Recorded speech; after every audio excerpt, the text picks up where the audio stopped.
All right, everybody, welcome back to the #1 television program at Shawshank Prison. I am Brian Lee Durfee, author of The Forgetting Moon, The Blackest Heart, and The Lonesome Crown, all three books published by Simon & Schuster's Saga Press. Today I'm going to be reviewing The Wind Through the Keyhole by Stephen King. This is considered a Dark Tower novel. Okay, we've got the hardcover version right here, and we've got the little paperback version right here.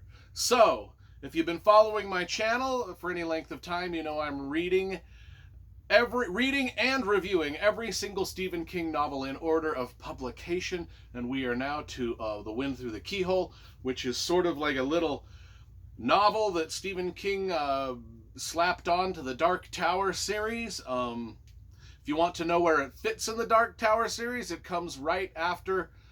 Well, there's two places it could fit. It could either be a prequel, or it fits after Wizard and Glass. So I've got all of the Dark Tower books here in hardcover. So we could either slip this in the front. We could either slip it in the front and have it be a prequel, because it's kind of a prequel. Or we could put it after book number 4, Wizard and Glass, because that's kind of really where it fits in the timeline.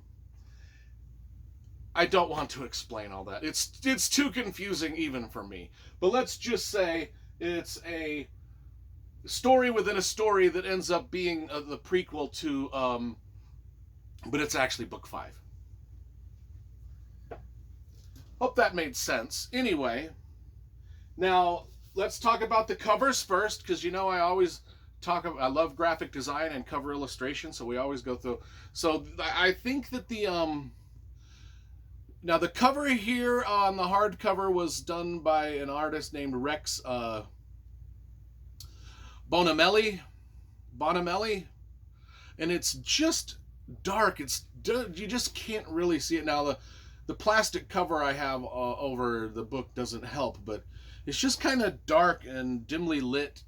This one is a little more colorful and flashy. They both have a lion on them and a cage, but I don't know if you can really see it as well in that one as that one.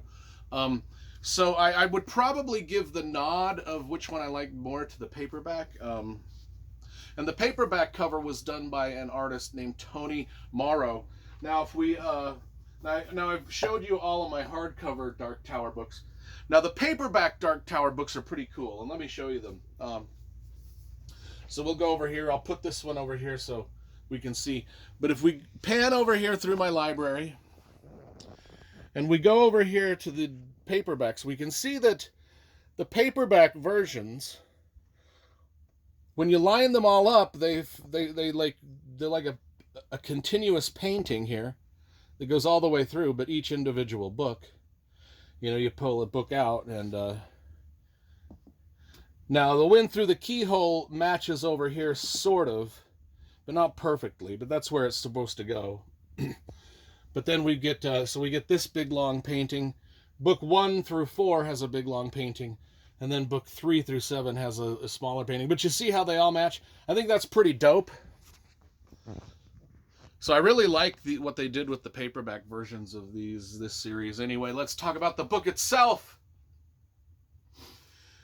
Oh, Lord have mercy. I did not listen to the audible.com version. I've been trying to, as I'm rereading all these Stephen King books, I'm also trying to reread them while I listen to the Audible version. And I've been enjoying that, but there's been a handful that I haven't listened to the Audible version. So I don't know who the narrator is of this, or if they did a good job. So sorry about that. I just read this the old-fashioned way, with my eyes and not my ears. What do I think of it in general? Well, I'll be honest. If you followed my reviews, so far I've reviewed every single one of the 7 Dark Tower books. You know this series has been hit or miss for me. I think books 2, The Drawing of the Three, and then book 7, The Dark Tower, were absolute masterpieces. I loved them, but the other books, kind of like this, where on the scale, where on this jagged scale does this one fit in? Well, more on the downslope. In fact, it's probably my least favorite. Well, it is my least favorite of the Dark Tower books. Now, this could just be a me problem. Maybe I was satisfied with the Dark Tower story as it was. You know, it was from 1 to 7, it was finished. I was content to just have it be what it was. I didn't need any more stories in the universe or anything like that.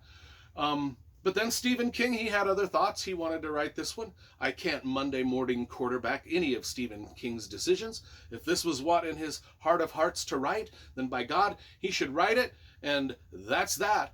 As a reader, I was just kind of like, all right, I'll check it out. And it was my least favorite of the Dark Tower things. So what is it about? Now, I told you all the confusion of where it may or may not fit into the... Is it a prequel or is it book number 5? Let's get into that a little bit. So it does take place right after Wizard and Glass, as Roland, Jake, Susanna, Eddie, and Oy are traveling to a destination. They're along the River Wye, and there's a huge storm, and they have to take shelter from the storm. So this book does actually take place between book 4 and 5. However, once they take shelter from the storm, Roland decides to tell them a couple stories from his youth. So the bulk of the book, all of the book really, is these 2 stories from his youth, which would actually make the book a prequel, because the stories he's telling from his youth happen, kind of like Wizard and Glass is almost a prequel in and of itself, because the same sort of story structure is in Wizard. I hope all of that made sense to people who've never read this series. If you've read this series, that probably made sense, and I probably botched the whole description of it. But it is what it is. So they take shelter in the storm, our main characters, and now Roland is going to regale them with tales from his youth. And the tale from his youth he tells is when he's a young gunslinger, after his mother's death, there's a bunch of killings, there's a bunch of murders, people getting killed in the town of Debaria, or Debaria. I don't know how you pronounce it. But there's a monster preying on the population of Debaria. And his father, Roland's father, says, you got to go investigate this and figure out what's going on. Well, he finds out that there's a monster who is called the Skin Man.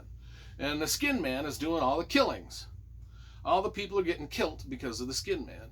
And so it's kind of like that's basically the plot. Go figure this out. Roland runs into a boy named Bill Streeter, who's one of the only survivors to ever survived an attack by the Skin Man and Slaughter, and Roland befriends him, much as he befriended Jake in the earlier books of the Dark Tower, and yada yada yada. That's pretty much the basis of the story. There's not much more to it than that. It's a simple plot, just sort of an investigation of a creepy Stephen King-esque monster kind of thing, and murders and things like that. It's all right. I mean, I read through it. I just wasn't jazzed by much. And if you remember my reviews of all of the other 7 books, I did review Wizard and Glass, which has the same sort of story structure as this one, where it's more of a flashback sequence. Wizard and Glass was probably my least favorite of the Dark Tower books. And since this one sort of followed in the same, story structure as that, you can see why maybe it wasn't the perfect novel for me. So I am going to give this a 6 out of 10. And we will leave it at that.